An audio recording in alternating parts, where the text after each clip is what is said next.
ہم نے کیا تو صحیح, دوسرے نے کیا تو غلط. جو یہ کرتا رہا ہے وہ ایک سائڈ پہ کھڑے ہوئے ہیں, وہ آ کے بہت کوششیں بھی کر رہے ہیں. سعودی عرب کی وزٹس دھڑا دھڑ وزٹس ہو رہے ہیں کہ پہلے بلنکن آ کے سعودی عرب ہو کے گئے, پھر رشی سناک آ کے سعودی عرب ہو کے گئے.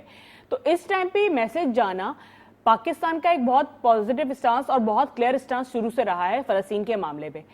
ابھی دو ریاستی حل کی بات ہو یا وہ والی پوزیشن کی بات ہو جہاں پہ پیلسٹین ایک کنٹری تھی اور اس کے اندر آپ نے لا کے جوئش سیٹلرز کو لا کے بسایا ہے, ٹھیک ہے, تو پاکستان کا یہ ہے کہ جو ان کا حق ہے وہ ان کو دیا جائے.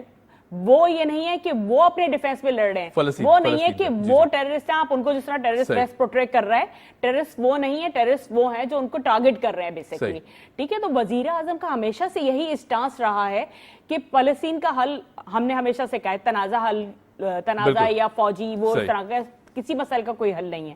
تو وزیر اعظم کا ابھی یہ میسج چین کے اندر بیٹھ کے چین سے یہ پیغام جانا, اس کا مطلب یہ ہے کہ ہم ایک پیج پہ ہیں, چین ہمارے ساتھ ہے اور دوسرے بڑی کنٹریز ہمارے ساتھ ہیں, رشیا ہمارے ساتھ ہے, اور یہی پیغام ہے کہ کسی طریقے سے اس تنازع کو پرامن طریقے سے حل کیا جائے. یہ طاقت کا استعمال کسی چیز کا حل نہیں ہے. بالکل صحیح. اچھا, پوائنٹ ویل ٹیکن. نادیلہ, جو آج کی بہت بڑی خبر اور بہت اہم خبر ہے اس کو بھی ڈسکس کرنا چاہیں گے. قائد نون لیگ جو ہیں وہ اب وطن واپس آنے کو ہیں. آئی تھنک لگ بھگ جب ہم شو بھی کر رہے ہیں ان کی وہاں سے روانگی ایئرپورٹ کی طرف سے ہو چکی ہے اور پھر اس کے بعد یہاں اسلام آباد میں لینڈ کریں گے, پھر ایڈریس کریں گے جلسے کو.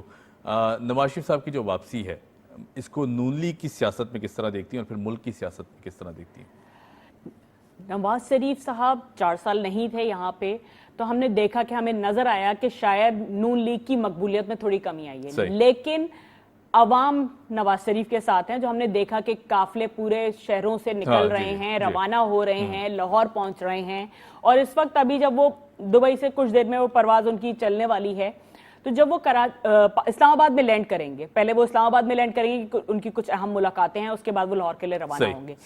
شام میں جب جلسہ ہوگا جو وہ اعلانات کریں گے, کہا جا رہا ہے کہ اکنامک ایجنڈا ایک پورا تیار کر لیا گیا ہے. کل زبیر صاحب نے بولا کہ ایک اکنامک ایجنڈا تیار ہو گیا ہے جس پہ اگلے 3-4 مہینوں میں باقاعدہ عمل شروع ہوگا, ٹھیک ہے. اور پھر اس کے جو خد و خال ہیں, جو اس کے مین پازیٹیو پوائنٹس ہیں, جو مین براڈ پوائنٹس ہیں, وہ ان کا اعلان نواز شریف آج جلسے میں کریں گے. تو اب یہ دیکھنا ہے کہ کیا اعلانات سامنے آتے ہیں. لیکن استقبال کی جہاں تک بات کی جائے تو جس طرح شہر شہر قافلے نکل رہے ہیں تو لگ رہا ہے ایک بڑا پاور شو ہونے جا رہا ہے. باقی جب وہ لینڈ کریں گے اس کے بعد کے ڈائنامکس کیا ہوں گے, کیا ان کا ٹائم اسلام آباد میں گزرے گا, کون سی اہم ملاقاتیں ہوں گی, یہ ساری چیزیں بھی ہمارے سامنے آنی ہیں. بالکل ٹھیک ہے. اچھا, آؤ پھر سے سنبھالو جو تحریک چلائی جا رہی ہے نون لیگ کی طرف سے, میں اس حوالے سے بھی بات کروں گا کہ ظاہر ہے بہت بڑی کیمپین چلائی رہی ہے نون لیگ کی طرف سے. کیا آپ کو لگتا ہے کہ نواز شریف صاحب کے پاس وہ واضح پلان موجود ہے جو پاکستان کو آفٹر, اگر فرض کریں الیکشن کے بعد ان کو میجورٹی ملتی ہے یا پھر یہ گورنمنٹ میں آتے ہیں, تو کیا آپ کو لگتا ہے کہ کس طرح کوئی امپیکٹ کریٹ کیا جا سکتا ہے یا پھر کوئی ملک بچانے کا واضح پلان موجود ہے؟ کیونکہ پی ڈی ایم نے بھی بہت اسٹرگل کیا, بہت ایک حد انداز سے جو ملک کو کرائسس سے بچایا, پھر اس کے بعد جو نگران سیٹ اپ ہے ساری ذمہ داری ان کے کاندھوں پر تھی, اور جو جس طرح یہ کام کریں یقیناً قابل ستائش ہے. آپ کو لگتا ہے کہ آنے والا ٹائم اسی سپیڈ کو یا پیس کو آگے لے کے چل سکتا ہے؟ نواز شریف کے بارے میں جو اب یہ آؤ سنبھالو معیشت آ کے اس طرح کا جو انہوں نے سلوگن دیا ہے, بیسیکلی ایک ان کا یہ پوائنٹ اب واضح کر رہا ہے کہ اب وہ انتقام کی سیاست, اس کو جیل میں ڈالو, اس کو جیل میں ڈالو, وہ نہیں ہے. سب سے پہلے پاکستان والی بات, کیونکہ اس وقت معیشت جس کنڈیشن میں ہے, سب سے پہلے پاکستان والی بات اس سلوگن میں کم از کم نظر آ رہی ہے کہ اس وقت پاکستان کو بہتر کرنا ہے, اپنی پرانی رائیولریز ایک طرف رکھ کے اس سے انتقام لینا ہے, اس کو جیل میں ڈالنا, یہ اس وقت ٹاپ پریورٹی نہیں ہے. پریورٹی اس وقت معیشت ہے. اور جیسے میں نے آپ کو بتایا کہ کل بھی جیسے زبیر صاحب جب کراچی سے ٹرین روانہ ہو رہی تھی تو زبیر صاحب نے جب میڈیا ٹاک کی تھی تو انہوں نے یہی بولا تھا کہ اکنامک ایجنڈا اور اکنامک پلان ایک پورا ریڈی کیا ہے. اب وہ صرف نون لیگ کی ٹیم نے بیٹھ کے ریڈی کیا ہے یا اور اسٹیک ہولڈرز کو یا اور پارٹی کے اکانومسٹس کو انہوں نے ساتھ ملا کے لیا ہے, یہ ابھی واضح نہیں ہے, لیکن انہوں نے بولا ہے کہ اکنامک ایجنڈا انہوں نے تیار کر لیا ہے. دوسری بات کہ جو ٹرسٹ لیول نواز شریف کے ساتھ دیگر کنٹریز کا تھا وہ بھی ایک پازیٹیو امپیکٹ ہوگا کہ اگر نواز شریف صاحب مستقبل میں آگے جا کے دوبارہ 4تھی بار وزیر اعظم بنتے ہیں تو جو کنٹریز کے ساتھ ان کا ٹرسٹ لیول تھا, جو ان کا کانفیڈنس ان پہ دوسری کنٹریز شو کرتی تھیں,